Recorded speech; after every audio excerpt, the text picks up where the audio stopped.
Hello, friends, and welcome to True Health. I am so glad again. I am very, very happy to have to do these programs with you because I'm live, honestly. It's a things, but being live is so much better because I have the opportunity to come forth. So if you want to go ahead and put word, I like people. So thank you for we're going to talk about nutrition without confusion. Favorite topics I've been doing for years. And the reason, I hope you guys, okay, thank you for letting me try to adjust here if hopefully it's so we'll see if, let me know you, and so let me know.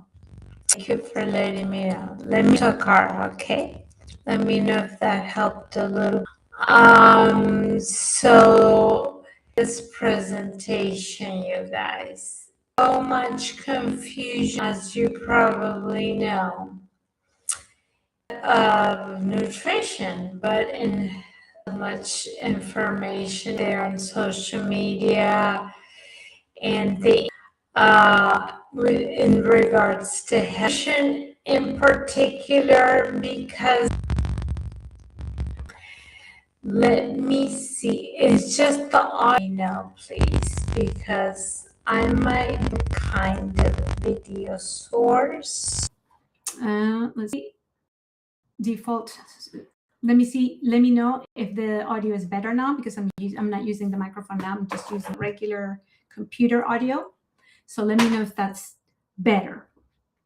And otherwise, what I can do is just end the stream and start it over, and that might help. So let me know, please, if that helped. Let's see. Okay, so nutrition without confusion. This is a pretty important topic because too much misinformation. That's why, that's better. Yay! I'm so happy. That's wonderful. I don't like when there's, like a whole presentation and then the whole thing is bad. Oh, that's the worst. Okay, thank you so much for your feedback on that. Thank you so much. All right. Why is there so much? Thank you for that. Thank you. All right. Why is there so much misinformation? Why? Let's start with this, okay? Let's just start with this, and then we're going to go ahead and pray. So much lack of information, but honestly, more than that, wrong information, contradictory information, lack of reliable sources nowadays, especially. When the internet was first introduced, we thought, oh, great, we're going to have like the whole world of information, like encyclopedias worth of information just at our fingertips. And now, oh no, like half the internet or 80% of the internet is just like lies. So now it's like, how do you even sift through all of the misinformation? How do you figure out what's actually good information? But more than anything, the profit motives. Like everything is actually for profit. So the ultra processed foods now that are actually most of the cause of the diseases. Why are grocery stores like 80% ultra processed foods? Well, it's because that's what sells. And so that's what is the cheapest food, actually. And why is it that you go to the doctor and most of the stuff they give you is pharmaceuticals instead of telling you that what's actually can make you feel better is the nutrition? Because that's the profit motive behind it, so everything is just for profit. That's why it's so hard. So thank you for that feedback, Nikki. I think Nikki. Okay, thank you, you guys. I'm so glad that helped. So let's start with prayer so we can get into this topic. Okay, so let's start with a word of prayer. Thank you, Heavenly Father, for this opportunity to do another True Health Tuesday. And we ask you for your blessing tonight for this presentation, that all the information may be valuable for those who are connected and those who will be watching later, and that everything we'll do will be for your honor and glory. In Jesus' name we pray. Amen. Amen. All right, you guys. So first of all, I always like to start with this because I think it's very, very important, and it's to clarify the following. I don't think it's the fault of physicians, because honestly, it's not their fault. You go to the doctor, they give you pills because that's what they were trained on. I don't know if you know this, but barely 25% of medical schools in this country even offer nutrition for doctors. Did you know that? It's an elective, so they don't even have to take it. So most doctors, especially the old generation, let's say, newer doctors and newer, recently graduated doctors, let's say, some of them are getting more into lifestyle medicine. This is a newer branch of medicine. I'm a certified lifestyle medicine professional. Okay, I didn't take the board certification. That's for physicians. So they get, we get 125 questions for the certification test. They get 150. So it's a little bit harder for them. But this is practically the same test, just a little longer for them. So that's board certification. We take the ACLM certification. That's a little bit different, but it's very similar in a lot of ways. So if you want a physician that knows nutrition, this is what you want to look. You want to look for a physician that is board certified in lifestyle medicine. Then you know for sure that that physician knows nutrition. You know for a fact because it's included in the board certification test. Not only nutrition, but they know about sleep. They know about exercise. They know about, everything, every pillar of lifestyle medicine, stress management, all these different things. That's part of the board certification. So if you want a doctor that knows for sure about nutrition, then you want to look for a physician or PA or nurse practitioner. This certification is available for them too. They would get the same kind of certification I have. It's available for allied health professionals. So that's what I have. But the physicians, they would have a board certification on lifestyle medicine. That's what you want to look for. You can actually Google, and they would, you find the directories for this kind of physicians. Okay. But if it's a physician who's not certified, they would have to look for it on their own. And only about 25, like I said, 25% of medical schools even offer it as an elective. Now, there's Loma Linda. That's different, right? I have the great privilege, honor, and just blessing to be able to be part of the School of Public Health at Loma Linda University. Wow. I have to tell you guys, I have been to other schools in this country, I have like almost collect, degrees. I barely started putting them up. There's one up there. I don't have the strips yet to put all of them up there. But I've been to other universities in this country. Never to a school like Loma Linda. The quality of the education, the quality of the research. I've been to presentations where our research done in Loma Linda, is presented to us, the students, doctoral students at the School of Public Health. It's cutting edge. It's cutting edge, best quality. I mean, world top notch. Excellent. I have to tell you, we are so blessed with Loma Linda University. I have to tell you this because I am surrounded at work with non-Adventists. I hardly at all encounter another Adventist at my work. And I encounter people when I tell them about I am in the School of Public Health at Loma Linda. People are like, Loma Linda? Oh, Loma Linda University, you mean? What? Oh, it's like I said Harvard or something. It's world renowned, you guys. I'm not even kidding. I didn't expect that kind of response. It's because Loma Linda has put us on the map because of the kind of research they're doing on plant-based nutrition.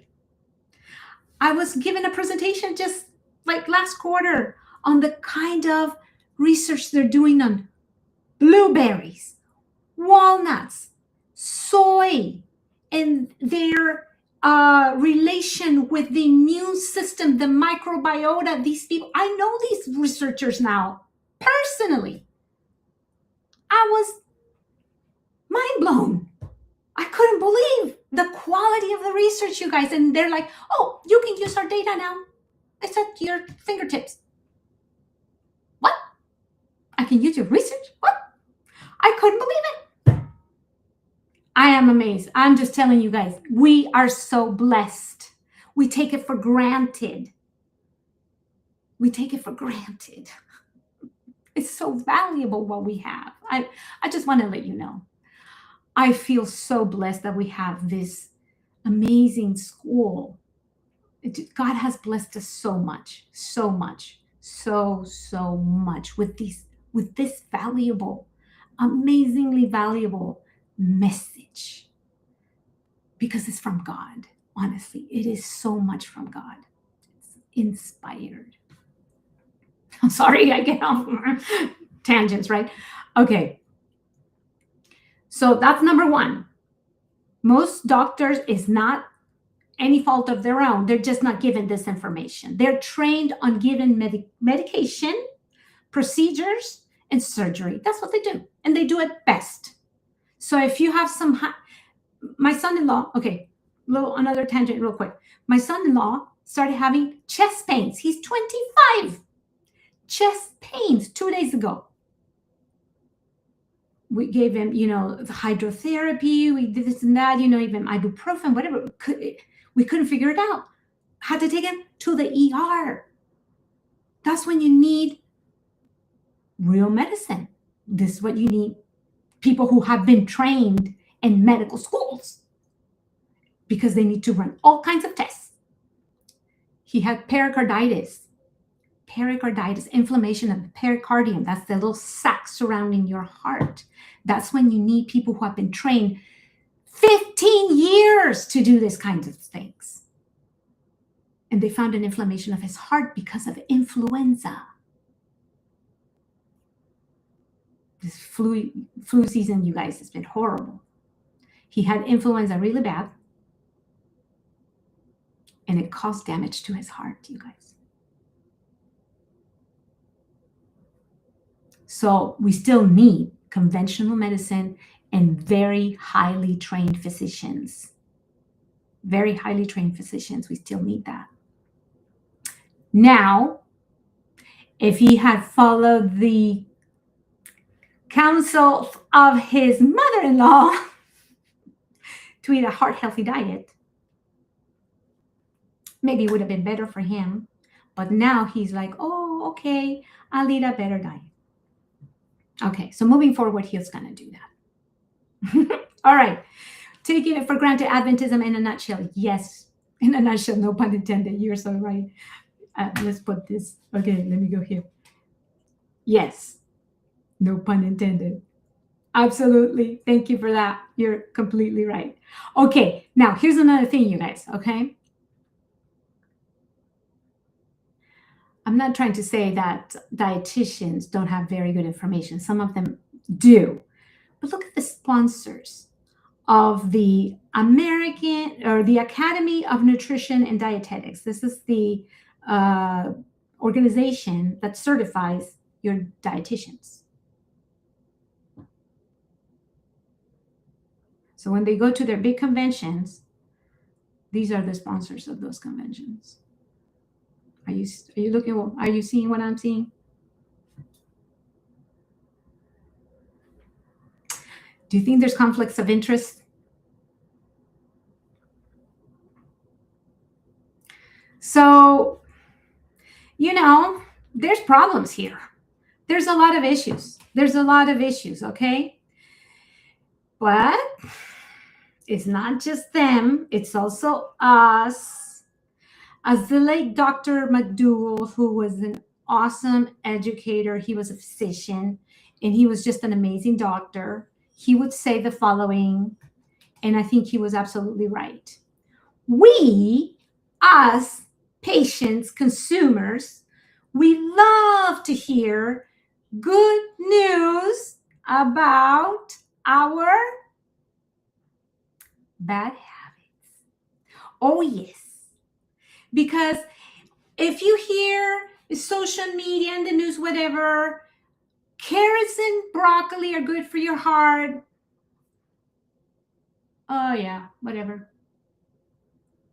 Nobody even pay attention. Dark chocolate is good for your heart. Oh, what? What was that? Dark chocolate? What did they say about chocolate? Yes or no? Some of you, like, they said something about coffee. Oh, what? What did they say about coffee? Can I drink my coffee? Yes or no? And some of the, other people out there, the keto, oh, they said something about red meat. Things like that. You know what I mean? Right? Somebody said something about Kellogg's. Let's see. It's so ironic to see Kellogg's on there. Oh, yeah, I know. I know, right? I know what you mean. Harvey Kellogg. Dr. John Harvey Kellogg knew the Adventist health message. He did. He started those sanitariums. They became worldwide famous. And then he left the message. That can happen. Yes, that can happen. So with all these things going on, no wonder our brains are exploding from confusion sometimes. So, okay, I want to establish something from the very beginning. This is the foundation of our message. Okay, I'm going to try to put it, whoops, wrong. Okay, let's see. That's better. The foundation of our health message. Número uno, the 8 principles of health, the New Start principles. I've been repeating them over and over again in many of my presentations, but I will show them again.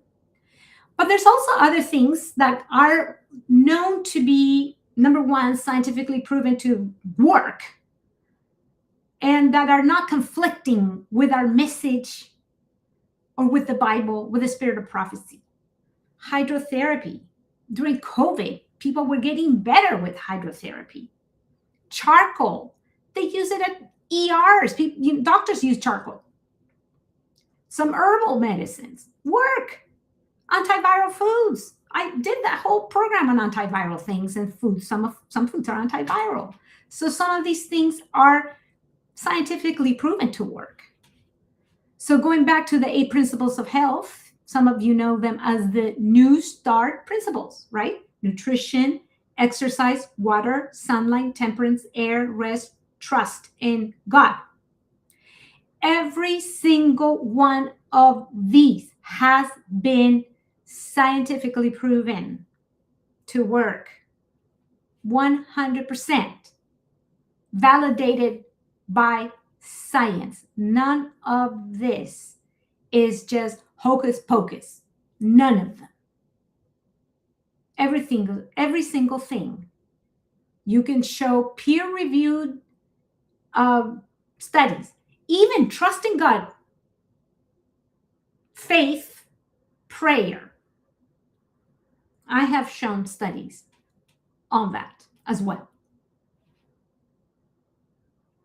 Yes, every single one of these 8, there is scientific validation. Not that we as Christians need it, but there is. It's out there. Now, The other day, I talked about the original diet, comparing it with the, I would say, the what Satan has introduced as the fake original diet, if you will. Because some people might say, well, this is what the Paleolithic, you see, the paleo diet is based on evolution. So some people might say, well, this is what humans originally ate, so it might be the fake original diet, if you will. But the true original diet is the one that God gave us. You see how Satan is introducing confusion, lies. But there's also some natural, healthy things, supposedly. Natural things, natural remedies. Sometimes we hear the word natural, we think automatically, oh, it's good because it's natural. Just the word natural seems to just cover it, and it's just going to be automatically good.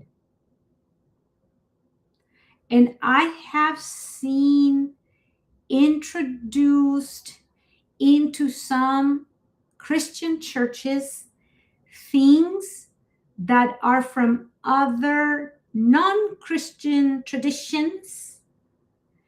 And I'm just going to say we have to be careful to not be misled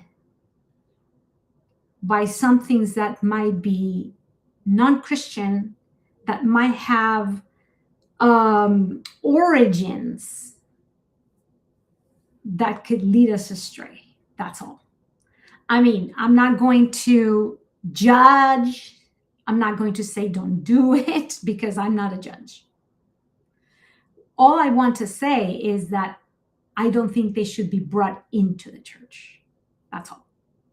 I don't think it should be brought into the church, which I have seen.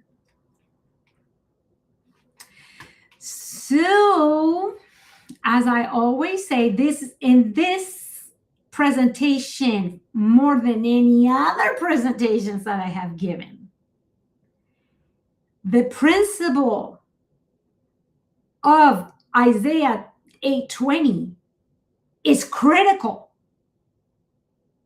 is 100% critical. If we're not using this principle, we're going to be potentially led astray, because we can be easily, look, I'm just telling you this from personal experience. Because I was at a church helping with nutrition programs. And we had a lot of non-Adventists come to a particular nutrition program we were doing. And there was a doctor who sat in the back and loved what we were doing, just observed. He came to observe what we were doing. He loved it. Oh, you guys talk about so much about nutrition. This is great. I love what you guys are doing. I would love to help you. And so the person who was working with me, this other person was organizing this program. So I was just helping, right? I was presenting, and this other person was more like the organizer. And this other person was like, oh, delighted, right? Oh, perfect. We're going to have a doctor help us. Now, this person was not a church member. We did not know what religion this other person was a part of. We didn't know anything about that doctor. So we agreed to meet to see what he would help us with, because my friend from the church immediately accepted the help. But I'm like, okay, well, we should meet with him first to see what he wants to help out with. And so we had a meeting with this doctor, and he brought a cookbook, and I think it was like a half cookbook, half kind of like book. the first part. And as my friend was talking to the doctor and kind of, trying to figure out what he would offer, I was going through the book. This book was about a type of medicine that is from India called Ayurveda. Do you see the symbol in the middle here? Is a symbol of Ayurveda, which is a Hindu medicine. It's based on the Hindu religion. And so, and there's a lot of commonalities, I think, with some of our health messages. There's a lot of things that are based on other things that I think I also included them in this presentation. So what I'm trying to say is definitely not based on the Bible. Definitely not based on the Bible. And so after the meeting, when I was talking to my friend who was the organizer, I said, I don't think we should just give this person, free range to talk about whatever, because this doctor obviously come from a different faith tradition. And we don't know exactly what kinds of things he might be talking about.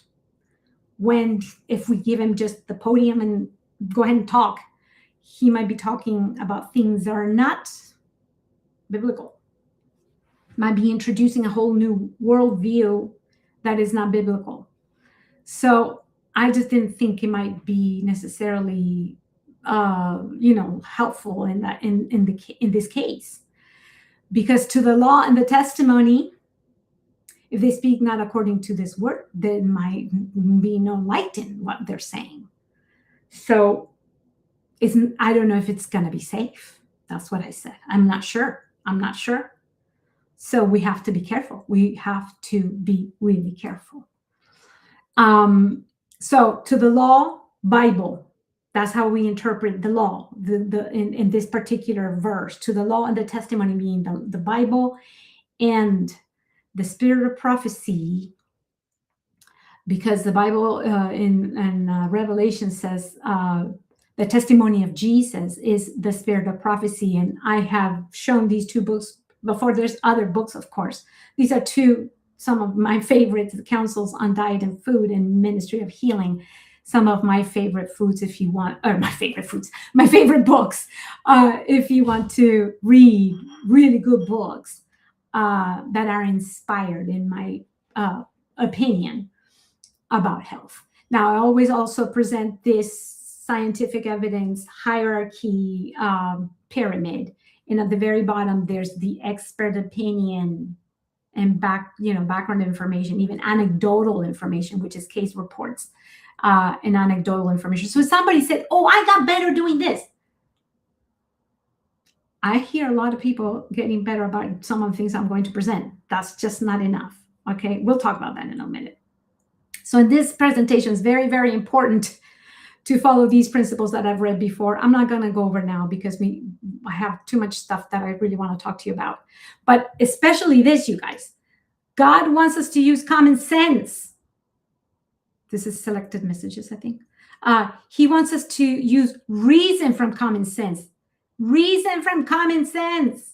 Even Matthew here tells us, behold, I send you out as sheep in the midst of wolves. Therefore, be wise as serpents. Be wise. Use common sense. Be prudent. Okay, the heart of the prudent acquires knowledge. Need to be wise. Seek knowledge. All right. Okay, having said all of that, I want to just mention a few things that are very controversial. But the first thing I'm going to mention is gluten. And the reason why I'm going to mention this is because I heard a whole presentation from amen. I hear some amens. Thank you, brothers. Thank you, Clint. Yes, thank you, Clint. All right. I'm going to talk about gluten only briefly because I want to do a whole presentation. In fact, I think I'm going to do my next presentation on gluten. And the reason why is because I heard a whole presentation by a Seventh-day Adventist nutritionist once. I tell you guys, I heard a presentation from a Seventh-day Adventist nutritionist who said one time, this was years ago,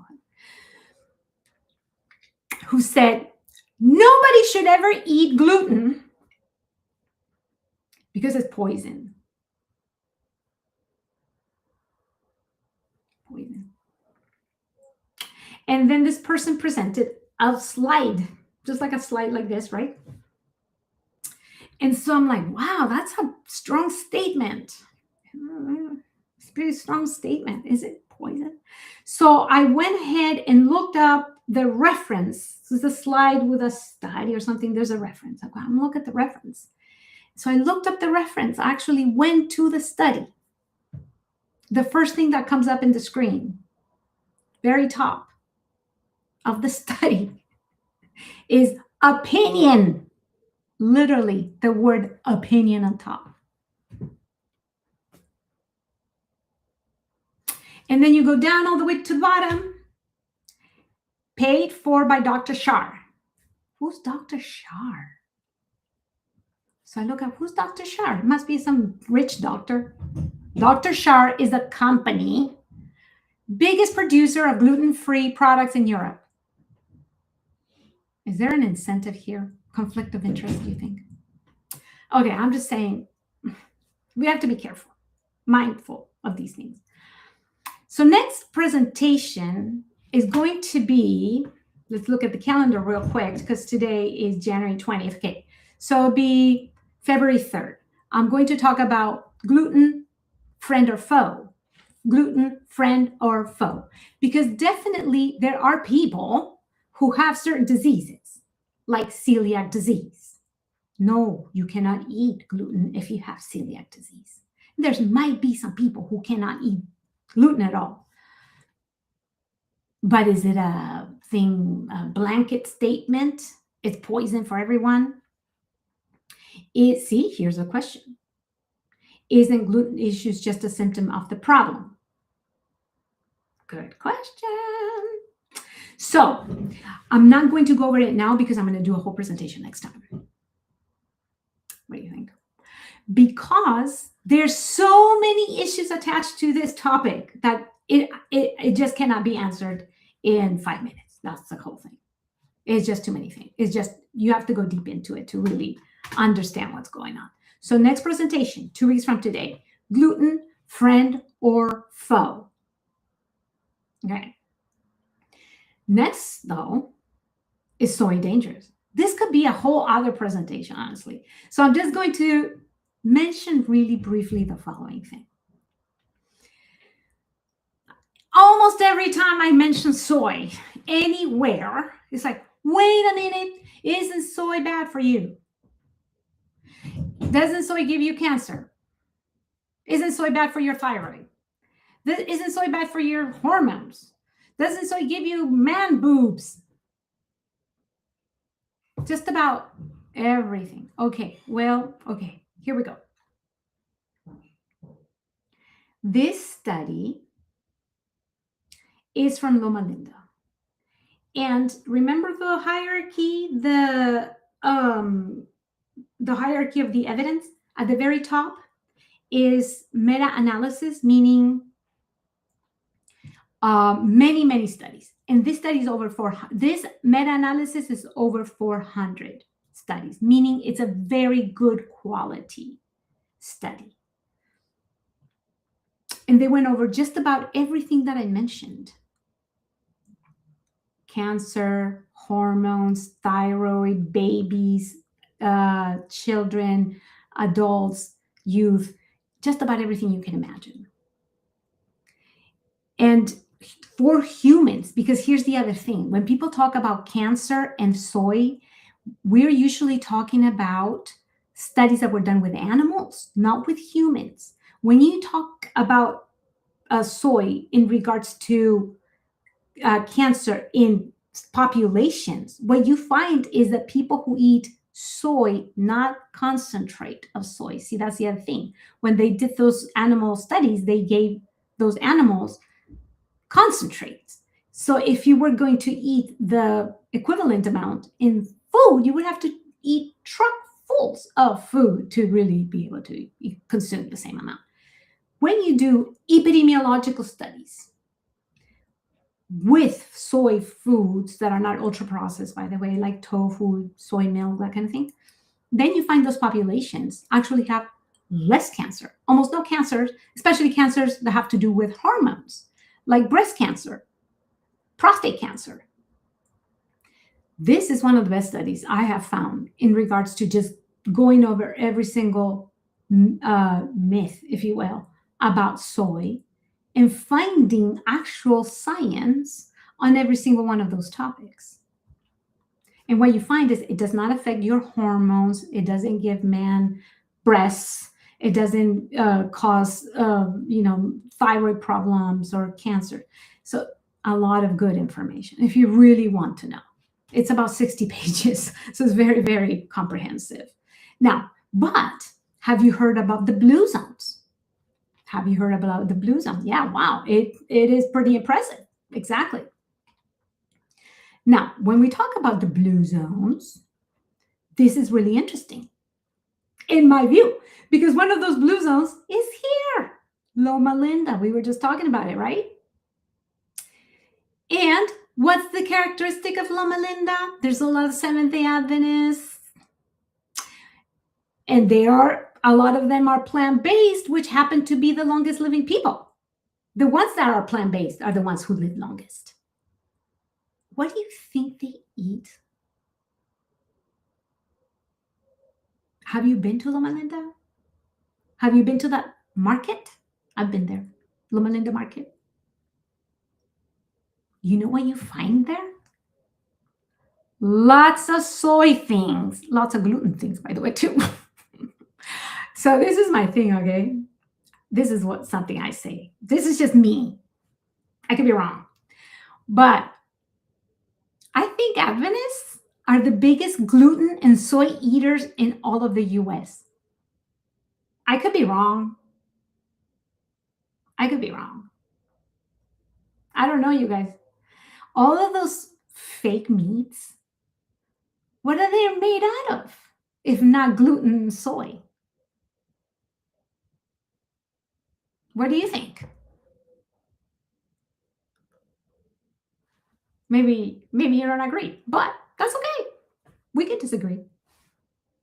But I think Adventists, if not the biggest eaters of gluten and soy, might be in the top 5. The vegetarians, anyway. And they're the longest living people in North America. Coincidence? No, I don't know.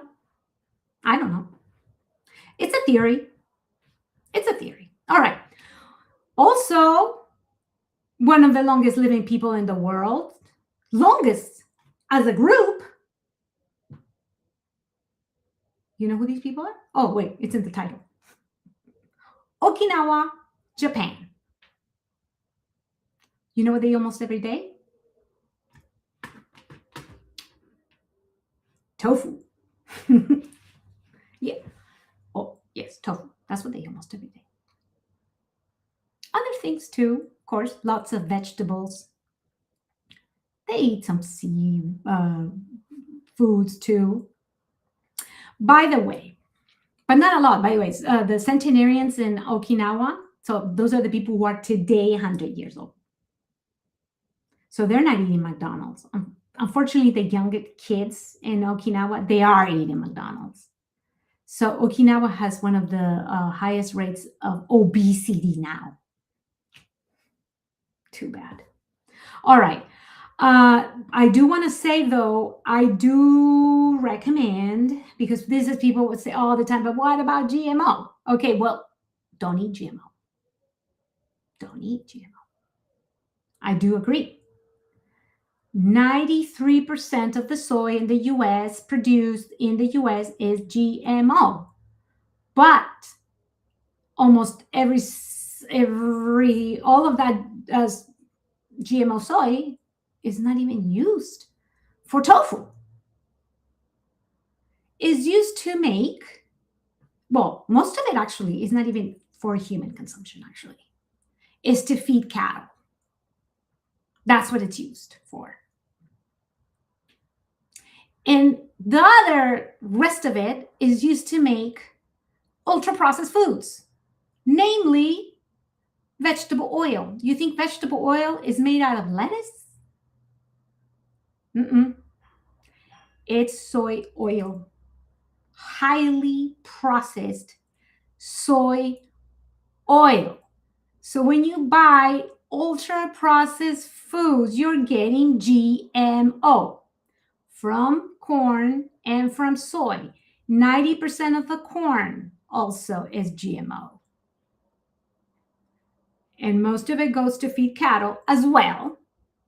And the rest goes to make food, ultra processed foods. So that high fructose corn syrup, of course, it's GMO.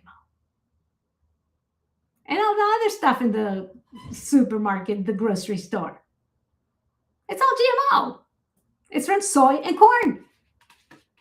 I'm starting to see a pattern. What pattern? Yeah. So, how do you avoid GMOs? Don't eat ultra processed foods and try to eat organic. That's how. Okay. But tofu, most tofu, you're going to look at tofu, just look at the package. It's going to say non-GMO because otherwise people wouldn't buy it. Same with soy milk. Or just make sure it's organic. Then no GMO. By definition, non-GMO. Okay, here's another one. Big deal. You tell me.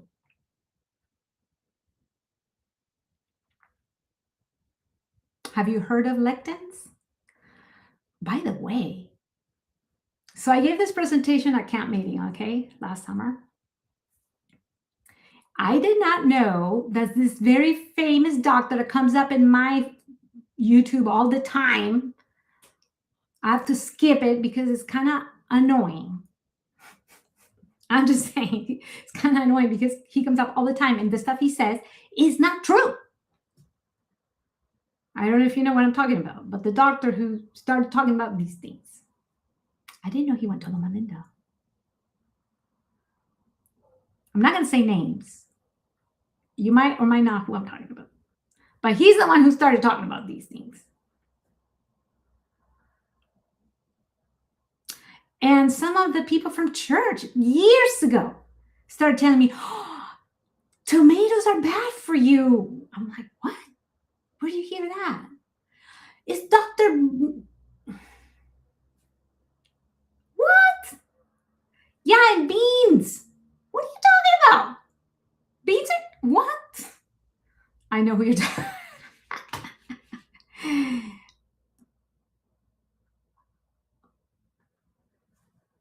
I didn't know he went to Loma Linda. That's what I heard anyway.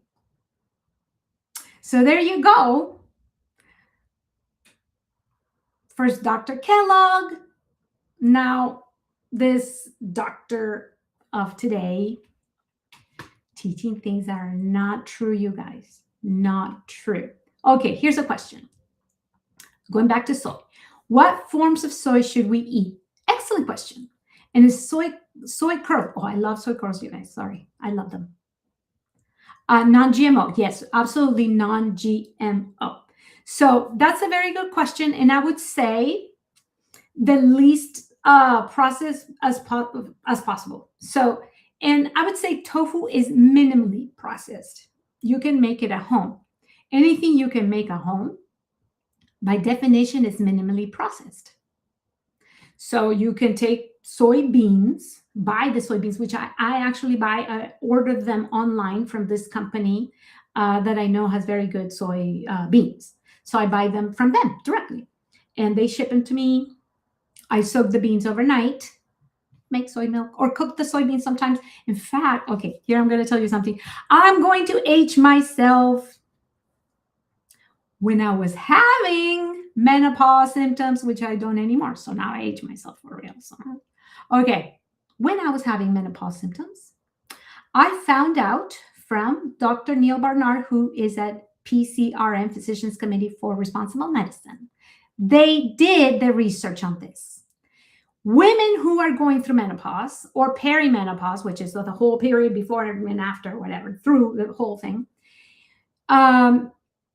they found that women who are going through perimenopause, if they eat a low-fat vegan diet plus half a cup of cooked soybeans, not tofu, not soy milk.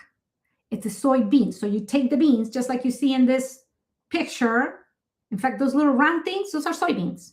The yellow ones, cream looking ones, beige. Okay, they're like little balls. You soak them overnight. You cook them. I cook them in the Instant Pot. Quick, takes 20 minutes. After you soak them overnight, Instant Pot, 20 minutes. If you don't have an Instant Pot, a couple hours. Cooked. So just like any bean. Half a cup every day. Lowers menopause symptoms 84%. It works like a miracle, you guys. Because it modulates your hormones. So it has pseudoestrogens, not estrogen. Everybody, doesn't it have estrogen? No.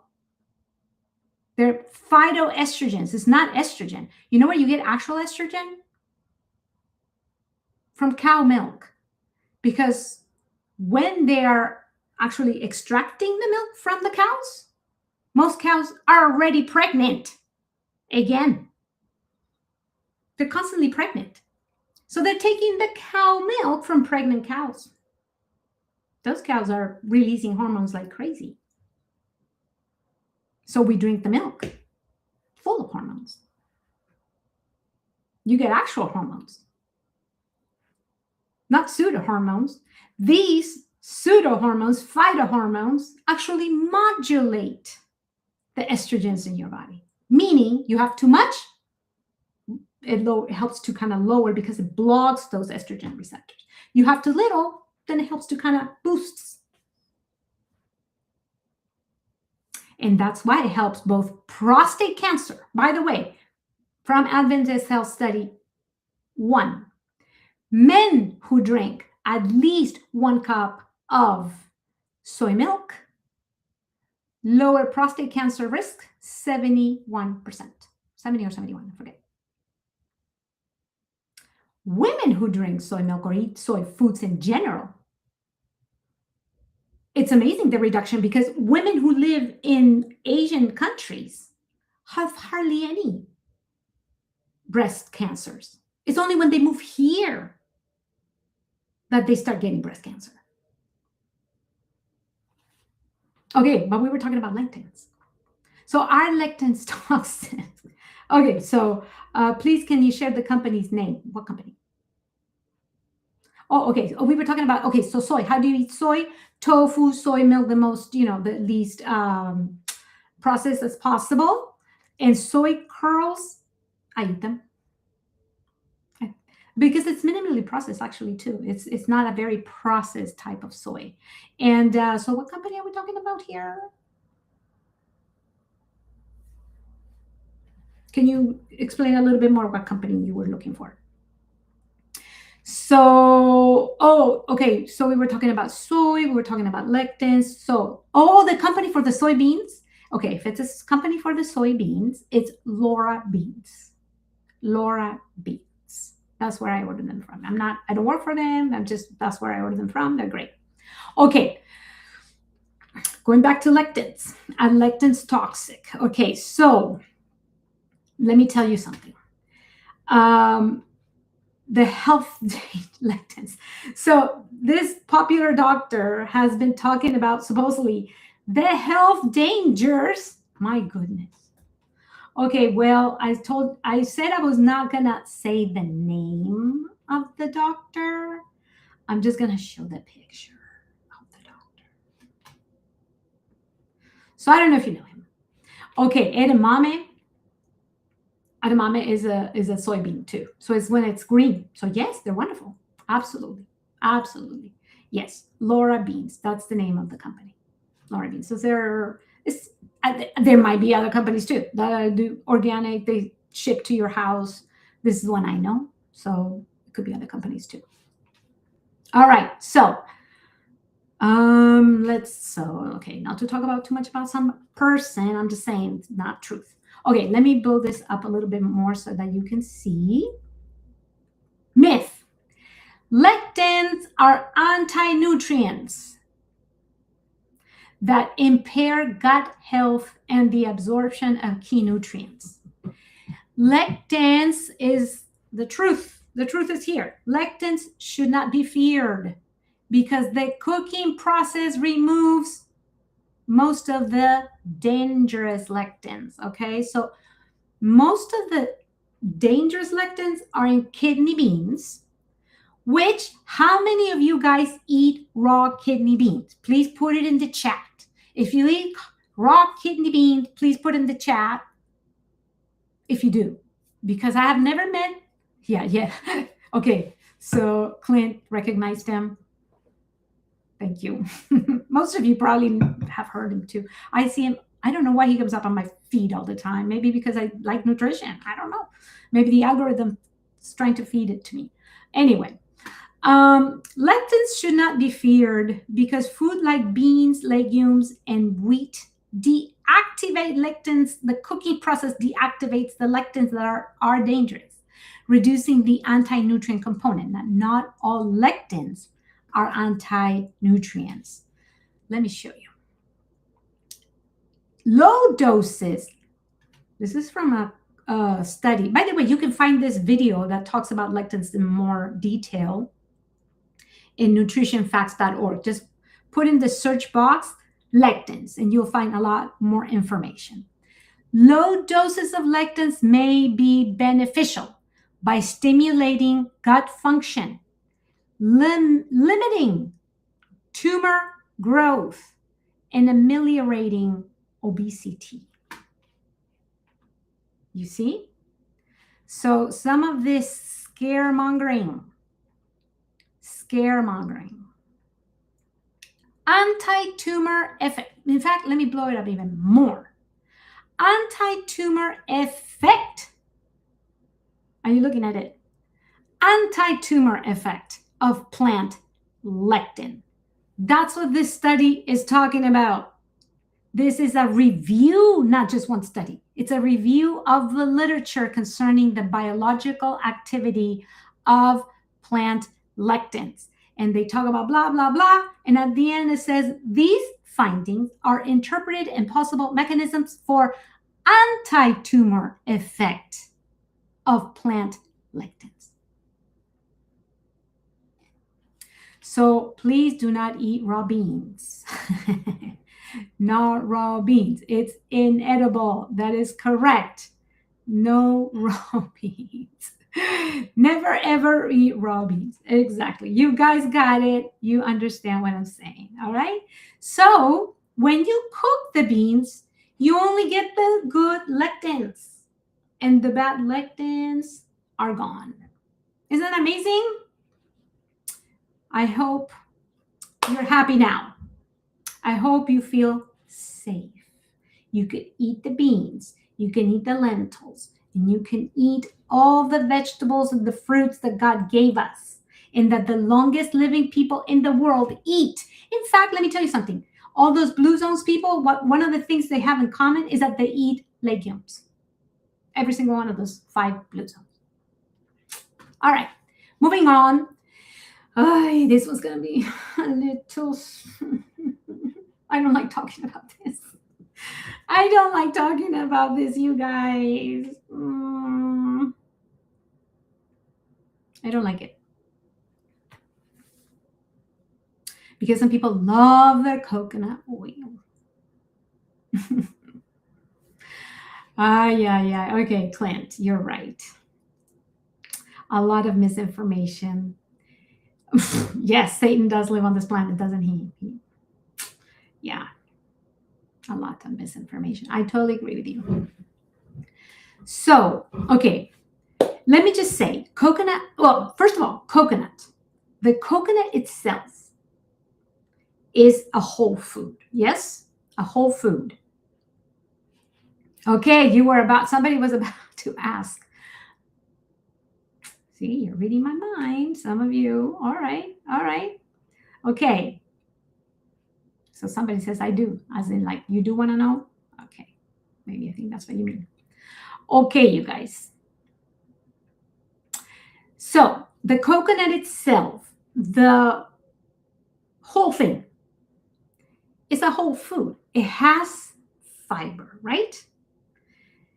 When you have the whole food, it has all of the things that got put in it, yes or no?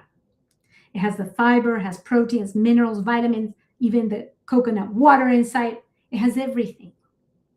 All of its nutrients, its components, and the proportions that, the right proportions that got put in the coconut.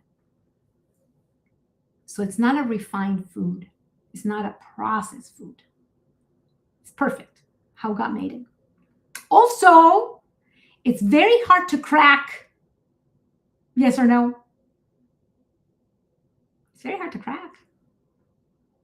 Just saying. Same like with walnuts. You go to Costco, you buy a whole big bag of walnuts already nice and cracked for you, nice and clean. You can just eat them all day long. But if you have to actually do the work, it's much harder. Same with almonds. Okay. But coconut oil it's complete. It's whole. It's complete. It's got everything. It's got what got put in it. Yes. Yes. We're good. We're good. Now, when we refine it, when we extract the oil, what are we left with? Just fat. Where's the protein? Gone. Where's the fiber? Gone. Vitamins, minerals, just about everything is gone. All you have left is the fat. Traces of something else, if there's anything left. Only fat. 100% fat. No carbs, no protein, nothing else. Now, the thing about coconut oil and another plant oil, which is palm oil, is that unlike other vegetable oils, everything else that comes from the vegetable kingdom when it comes to oils is that they're all liquid at room temperature. Yes or no? All oils tend to be liquid at room temperature, except for these two. The tropical oils, these two, are solid at room temperature, which indicates one thing. It indicates that they are more saturated. They have a higher proportion of saturated fat.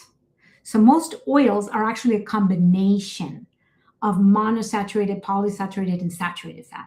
Even olive oil has some saturated fat, but not very high.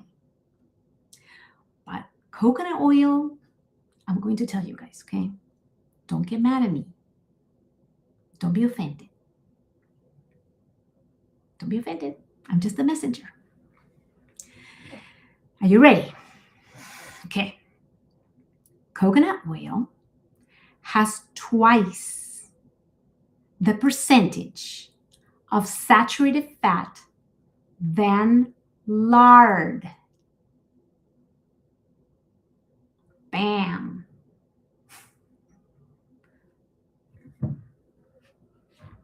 You don't believe me, do you? Some of you.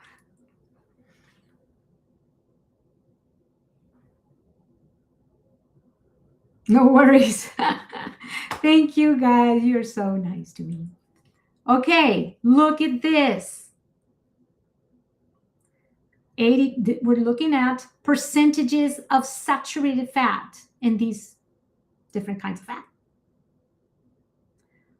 82% for coconut oil, butter 63%, beef fat 50%, pork, lard 39%. Mercy. Who would have known?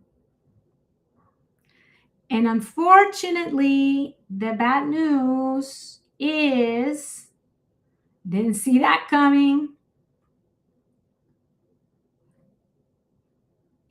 The bad news is that the saturated fat is what elevates your LDL cholesterol.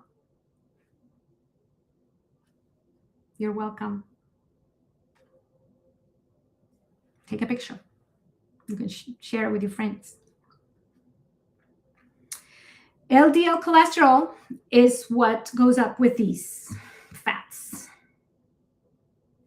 LDL cholesterol and ApoB is another one that's similar, okay? ApoB, some doctors are starting to measure ApoB instead of LDL. That's what starts to clog your arteries. If that artery gets clogged, it's in your heart. If it's 100% clogged, heart attack. If it's in the brain, stroke. Let me tell you, I work with this, okay? 10 days. I told you this. 10 days. Plant-based diet, whole food, no oil. The one thing that drops the fastest in 10 days is LDL cholesterol. 10 days, you can drop. 10 days, you can drop your LDL cholesterol 50%. I've seen it with my own eyes. No oil. But you want to increase the fastest your LDL cholesterol? I'm sorry to give you the news. I'm so sorry. If you like coconut oil. Okay, I'll show it to you. In fact, I'll take myself out of so you can read it. Coconut oil consumption results in significantly higher LDL cholesterol than non-tropical vegetable oils. This should inform choices about coconut oil consumption. I think it's great for your skin, for your hair, a lot of stuff. Keep it around. It's not bad. Somebody told me it's good for the teeth of your dog. It's good. Okay, you guys, I don't want to keep you too long. I'm only going to do a couple more because we could be here all night. I'm going to do one that's... should I do coffee? I can step on somebody's toes over here. Okay. I don't know. Should I? Oh, no. Okay. Just toss my coconut oil in the trash. But you can use it for your hair. Let's see what else. How much fat should we consume daily? Ooh, that's a good question. Okay. 1 ounce of healthy fats, such as nuts, seeds. Seeds could be like 2 tablespoons, or I would say about 1 ounce to 50 grams of avocado. Those are healthy fats. They have fiber, minerals, vitamins, antioxidants, all the stuff that got put in it. Still there. Never be sorry about speaking the truth. Thank you very much. Thank you very much. Are all coconuts oil the same? No, some of them are refined, so they take up the coconut smell even more. So I guess they're more refined even. But they're all about the same as far as the saturated fat content. Yes. Okay, you guys. Why am I doing this to myself? I don't know.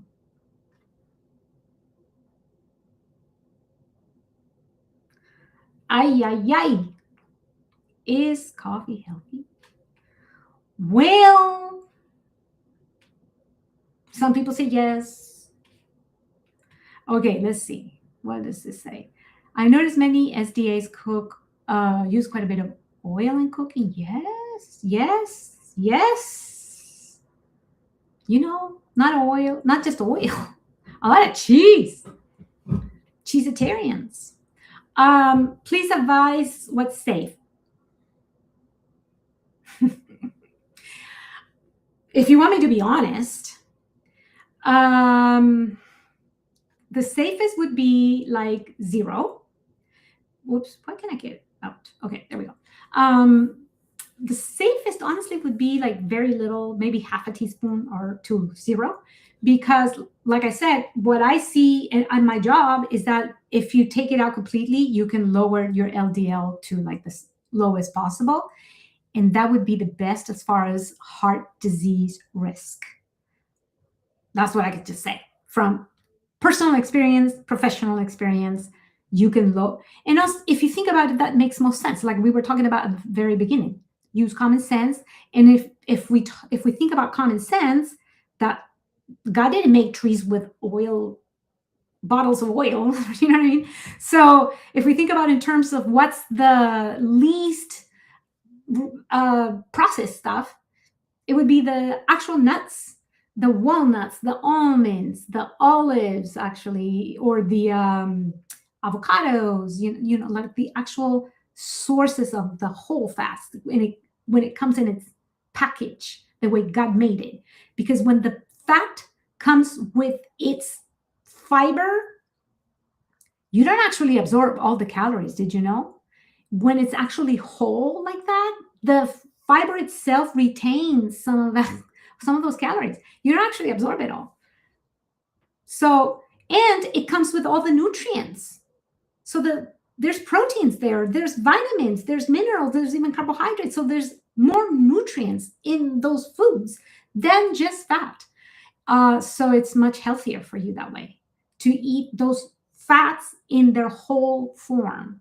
So I would say if you're going to still use oil, try to cut down. And if you're going to use any oil, I would say about half a teaspoon a day.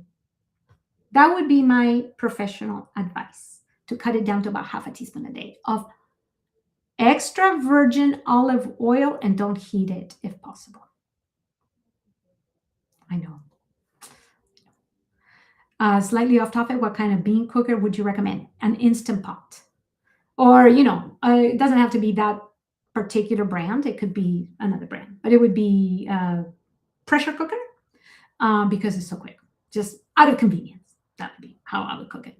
Out of just convenience, because it's so quick. You soak them overnight and throw away the water so that, so that less gas like that or whatever. And then 20 minutes. So quick. Super convenient. All right. Yeah, you're welcome. You're very, very, very welcome. All right. So, whoops. Now, how come I do it? All right. Here we go. Now, back to coffee. Okay. There are some studies that show, okay, you drink coffee, you have less risk of some things, maybe diabetes. I think they've shown maybe Alzheimer's or something. I don't remember. So you're welcome, you guys. You're welcome. But there's also some harms. Okay. Learn to check food packages in order to avoid eating too much saturated fat. Oh, that's great.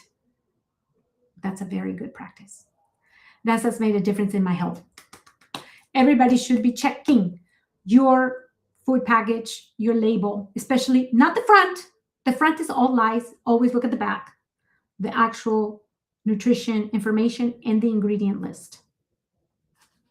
Good, very good, excellent, very good. All right, you guys. So these are some of the bad things about coffee. Okay, well, let me actually put it much bigger so that you can see it. Anxiety, rapid heart rate, frequent urination, insomnia. For me, the worst of everything you're looking at here are the top: insomnia, and over here, addiction. Everything else happened to some people, to some not. But the insomnia, okay, some people say, well, I can drink coffee at 10 o'clock at night and still sleep. Yes, you could. But the architecture of sleep will be affected no matter what, okay? What does it mean, the architecture of sleep? Well, as you know, when you sleep, there's different kinds of sleep. rapid eye movement sleep, REM sleep, or deep sleep. There's different kinds of sleep, so you see this waves, so that's what they call the architecture. You're going to have less deep sleep no matter what. So you're going to have less good sleep, the kind that gives you actual deep restorative sleep that you can actually get more rejuvenation, repair tissues, that kind of thing. You're not getting good quality sleep. Even if you're not getting the insomnia, you're not going to get very good rest. So even if you're getting the sleep, you're not getting good quality sleep. So that's number one. Number two, the dependence issue. So caffeine in the coffee will start to cause dependence. That means that what happens when you stop drinking the coffee? So that's just a question, okay? What happens the minute you stop drinking the coffee? Have you ever had caffeine headaches? Those are bad. They last a week or two. It could be really bad. So that's the other issue, okay? So what if you have, another COVID when you can't get, the coffee? Then you're going to be dependent on that substance. Substance dependence is the worst. Okay, so now really bad question, you guys. What about this? Oh, no. Don't take my chocolate away. No. Even I like chocolate. Okay, here's the thing. An ounce of chocolate, the good one, the dark chocolate contains 20 milligrams of coffee because it's more concentrated. I'm just letting you know. You can do whatever you want. I'm just letting you know that dark chocolate has quite a bit of caffeine. So let's look at the top, the dark chocolate, milk chocolate, hot cocoa. And here are the caffeinated drinks. So do with this information what you want. I'm just giving you the info. All right? I'm not judging. Okay. Everybody says the following.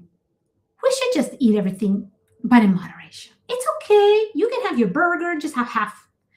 A little bit of fries, it's okay. It's okay.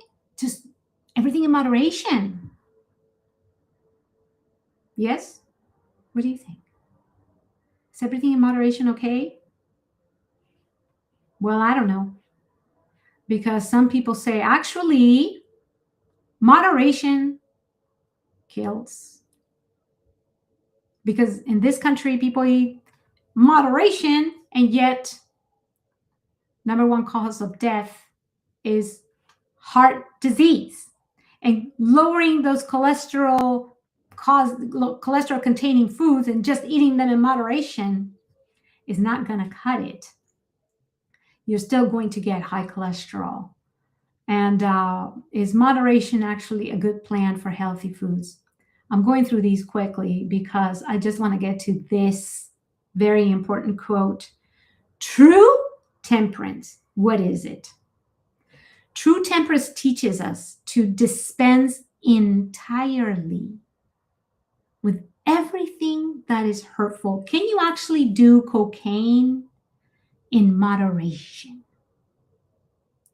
Heroin. Just have heroin once a week. Come on. It's okay. Doesn't make any sense. Things that are addictive, you can't do moderation. So it's hard to say, okay, I'll just eat donuts in moderation from now on. If you're addicted to sugar, that's going to be extremely difficult because things that are addictive are hard to do in moderation. True temperance teaches us to dispense entirely with everything that is hurtful and use judiciously that which is healthful. That's true temperance. So, very good advice.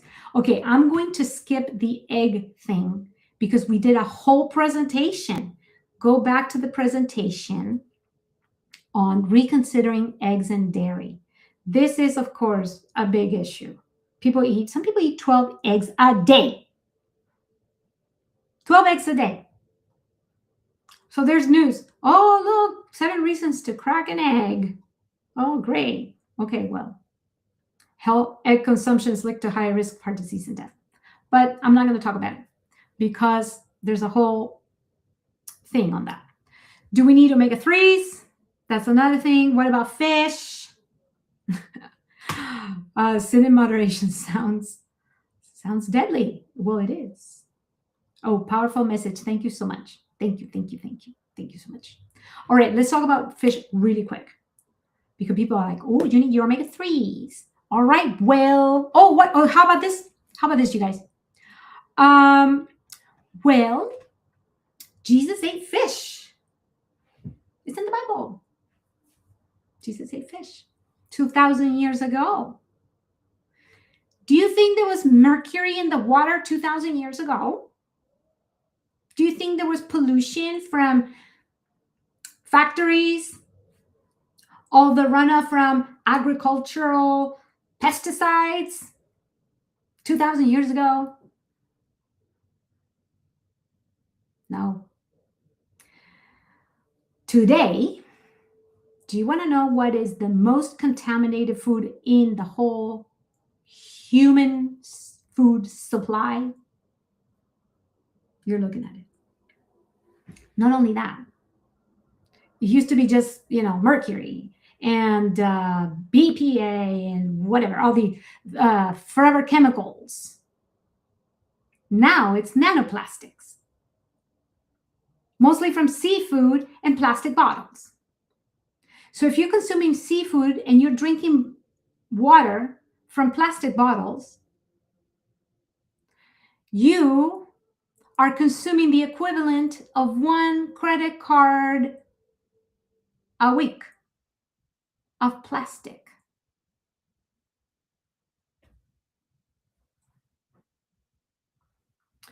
That's just the plastic. There's also, of course, all the other stuff. This is just the mercury. The mercury bioaccumulates, meaning these, and not just mercury, there's other heavy metals.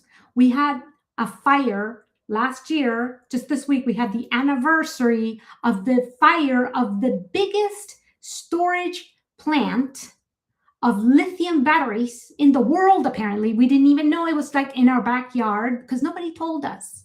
They built this plant. Of course, they're not going to tell us. And then the thing goes on fire and there's no way to put it out because you can't just put out a fire of lithium batteries because it makes it worse. So they have to let it just like, and the whole thing is just like going up in flames, spewing out fumes with 3, not just 1, 3 heavy metals for like a week. And they're on the ocean now. And the slough, we have like like protected waters here, natural protected water, 3 heavy metals, plus the mercury. They bioaccumulate, meaning the small little tiny species, the bottom of the ocean or whatever, plankton, the algae, they consume it, absorb it, and then the tiny little fish consume that, and then the small fish consume that, and then the medium fish, and then it goes up the chain. And then there's us, the top of the chain, that consume the fish. And we are consuming the largest concentration because it grows in concentration as it goes up the chain. That's what's happening.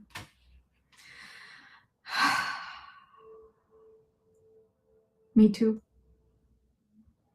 Me too. Yes, seriously.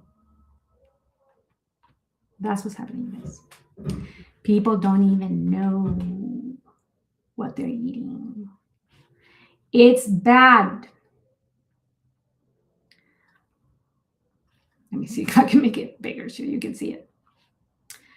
Look at all this stuff.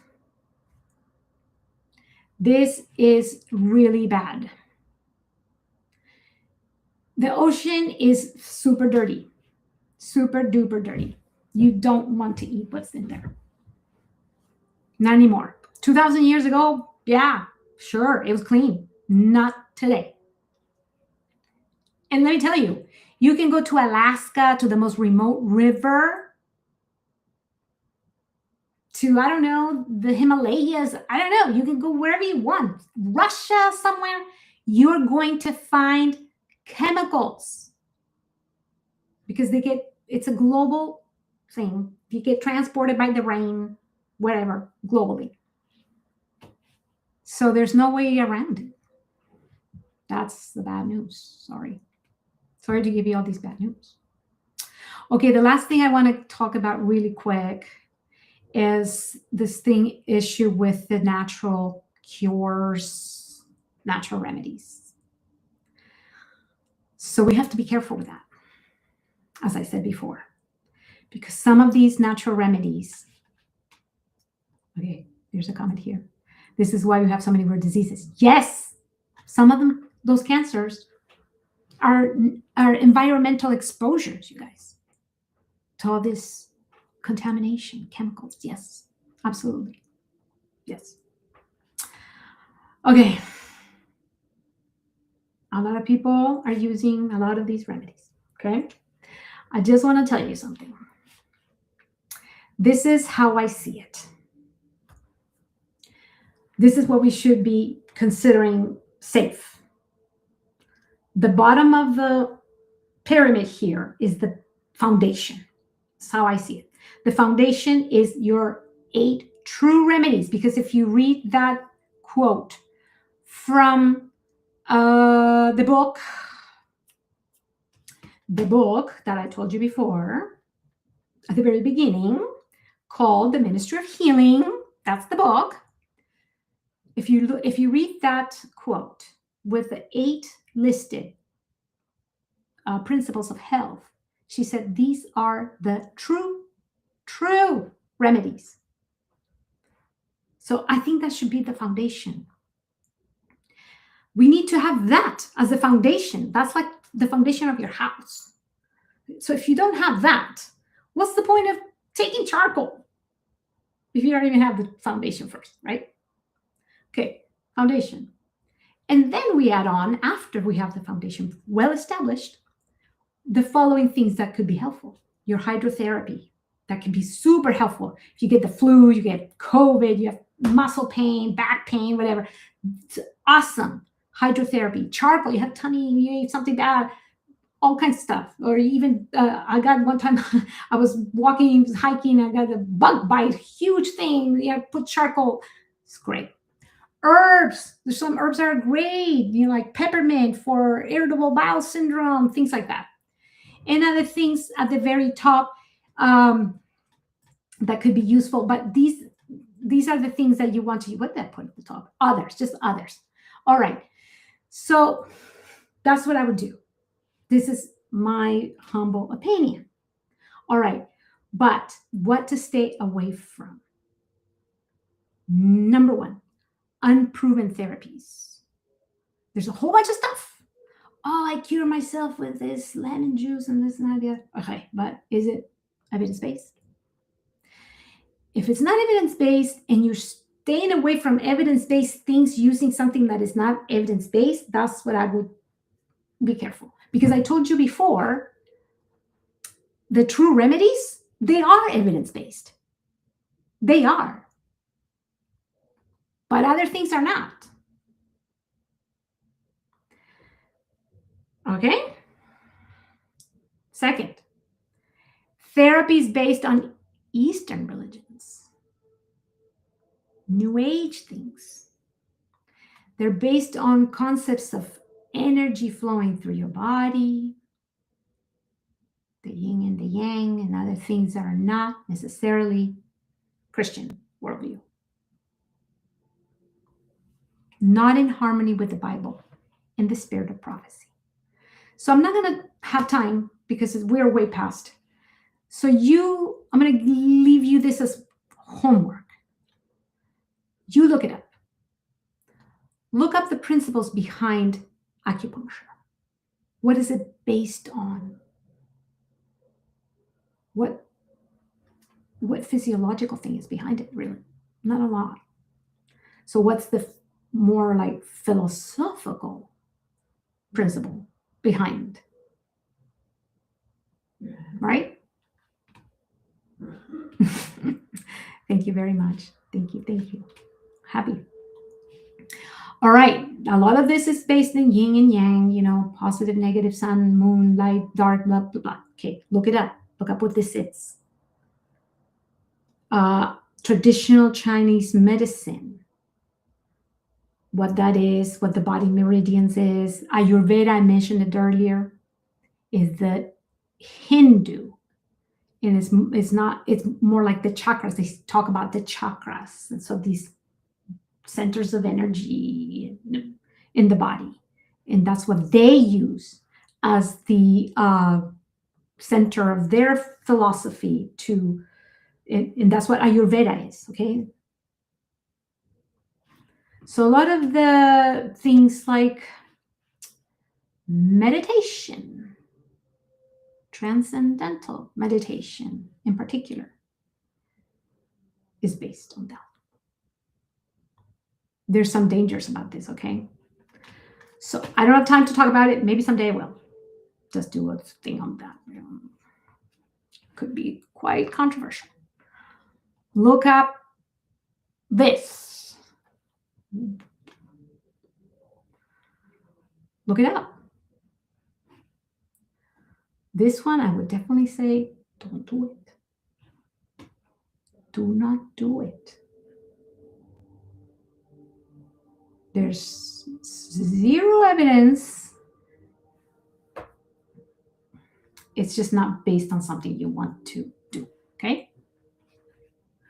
I'm just letting you know that.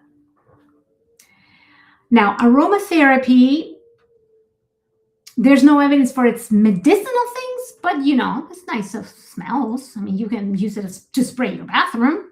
Why not? But as far as medicinal things, stay away from this. Don't do it. This is anti-Christian, same as the one before, the Reiki, okay? Anti-Christian. This one, don't do it. And I'm going to tell you something. I hope I don't offend anyone. There's zero evidence for this.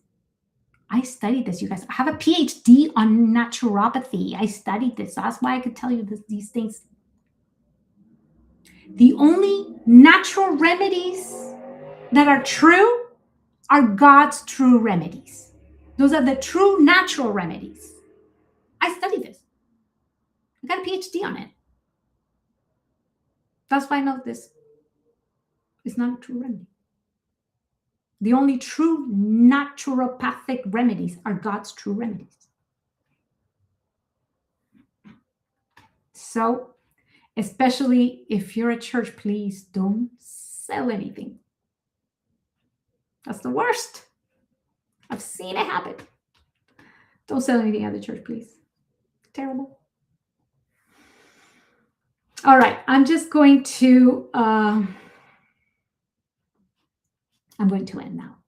And I want to tell you this. I'm going to go ahead and skip because we are out of time. We have light. We have water. Those are God's true remedies. But what I want to end with, I wish, maybe someday I will do part 2 of this. I'm going to talk about God's true remedies. But we have cold water, wonderful, charcoal. Those are true. These are all evidence-based. They're wonderful. They work. But what I want to really end with is the following. Some herbal remedies work wonderful. Peppermint, see, all this stuff. Someday I'll do part 2. But what I want to finish is saying this. God is not the author of confusion. God is not the author of confusion. So if God is not the author of confusion, who is? Okay, you are completely right. Some of these things are based on spiritualism. That's right. So that's why I'm like, don't do it. Nope. Okay, this is what I believe. You tell me if you think, if you agree. But we're living in dangerous times. The Bible tells us the dragon, you know who the dragon is enraged. He's enraged. He has very little time. He's enraged with the woman. Who's the woman? The church, us. And he's making war. He went to make war with the rest of our offspring, the remnant. Those who do what? Remember the verse we read at the beginning? To the law and the testimony? Those who keep the commandments, the law, commandments of God, and have the testimony of Jesus. To the law and the testimony. Here it is again. And of course, as we said before, worship God, for the testimony of Jesus is the spirit of prophecy. This is what we have right now, more than ever. These are perilous times. We are at war. Literally. If we don't have this as to defend ourselves, what do we have? The dragon is at war. We need more than ever this as our defense. Or else we're going to be led astray. How are we going to be able to discern between what's true and what is not? He's out to get us. He's out to get us. So that's my appeal. That's my appeal to you, because I just see it all the time and I feel so sad. So that's my appeal to you guys, okay? Spirit of prophecy, testimony of Jesus, and the Bible. Me too. I love the spirit of prophecy. It's for us. God is so good to us. He left us this treasure of abundance, of knowledge and wisdom. Wisdom. We take it for granted. We don't even take advantage of it. You're welcome. You're welcome. Yes. Okay. I'm going to do a part 2. I will do. In fact, maybe I'll do the gluten thing and then I'll just add on the last part of this. Perfect. That's it. That's what I'll do in 2 weeks from today. So as always, let me just tell you to go to my website if you haven't. And that's where you can find the 10-day plan if you haven't downloaded it. Because as I said, people, hey, in 10 days, you can lower, you know what? You can lower your triglycerides. Thank you so much. Thank you. Thank you. Thank you. Thank you. I appreciate that. You can lower your LDL, total cholesterol, triglycerides, glucose, blood pressure, even weight. Plus, you know what? There's a shopping list even. It's a way to do, intermittent fasting if you want. I mean, Daniel challenge, all right? It's time. We need more than ever, to treat our body as a temple, We need to be strong for God. Yes, sounds good. Thank you so much. You're welcome. Welcome. Thank you guys for being here. And so let's finish with word of prayer because I kept you way too long. So sorry. But let's finish with word of prayer. And thank you again for being here. Oh, you're very welcome. Thank you so much. You guys are so awesome. Thank you for being here tonight. And I hope you get a good night's sleep. Very important for our brain. So let's have a word of prayer, you guys. Thank you so much. Let's pray and then we can go to sleep. All right, let's have a word of prayer. Thank you. Dear Jesus, thank you so much for this opportunity to do True Health Tuesday. Thank you for this technology that you allow us to use. Thank you for all your blessings, and more than anything, thank you for your word. Thank you for the spirit of prophecy. Thank you for your health message that you have given us. Thank you for all this wisdom that you have allowed us to have access to. And thank you for loving us so much. And give us wisdom and give us the ability to treat our bodies as a temple. And please forgive us if we haven't, because we don't sometimes. And we ask you to forgive us and to make us worthy of being your sons and daughters, and to give us the power to do your will. And please be with us tonight, the rest of this evening, be with us the rest of this week. Help us to do your will the rest of this week and be ambassadors for you to take this message to other people who might need it. And please be with all of those who might be ill, might be sick. Please be with them. Put your healing hands over them.